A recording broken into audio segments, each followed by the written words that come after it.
Bienvenidos. Today we are making albondigas. It's a Mexican meatball soup with a tomato beefy broth and some soft veggies. And here in New Mexico, we woke up to some snow, so it is the perfect winter cold day for a warm bowl of albondiga soups. Before we even begin, I already have some water boiling in a pot behind me on the stove, and we do this so that way when we're finished shaping these albondigas, we can just throw them in there and they'll start cooking right away. You're gonna need 1 pound of ground beef.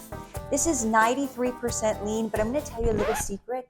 We're trying to be healthy here with the new year and everything. So I have 93%, but the fattier the meat, the better the beef in the broth is gonna taste. So if you do an 80 or 85%, that's totally fine.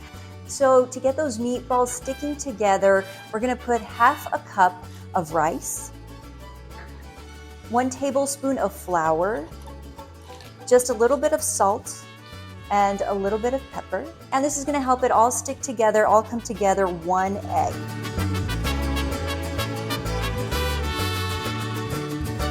Now I'm done mixing this up really well, and I'm gonna start shaping them into little meatballs.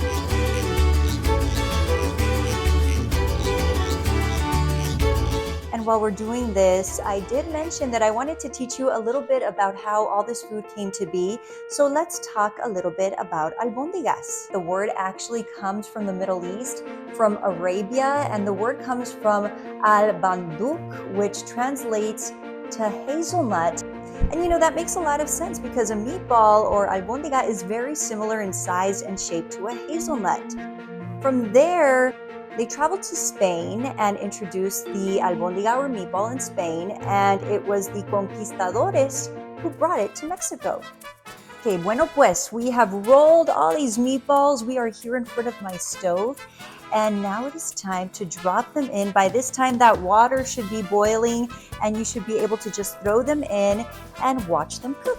So once you see that your meatballs are that brown color, you can tell they're cooked thoroughly, you want to go ahead and add all your veggies. So I cut up some potatoes, some carrots, some corn on the cob. So I'm also going to add 1 cup of tomato sauce. And as for salt, it's really to taste. Some people like a lot of salt, some people don't. So I add a little bit of salt and I taste it as I go. So now the soup is at a boil. We're gonna go ahead and reduce the heat until those vegetables are nice and blanditos. All right, everyone, here they are, a fresh bowl of albondiga soup. It's a little bit hot. I added some cilantro and some lime just for some extra taste. That is so good. The salt and the pepper that I added with the rice for the albondiga is just so delicious. The veggies are nice and soft. Well, there you go. I hope you enjoyed this albondiga soup recipe. I'll see you next time. Adios for now.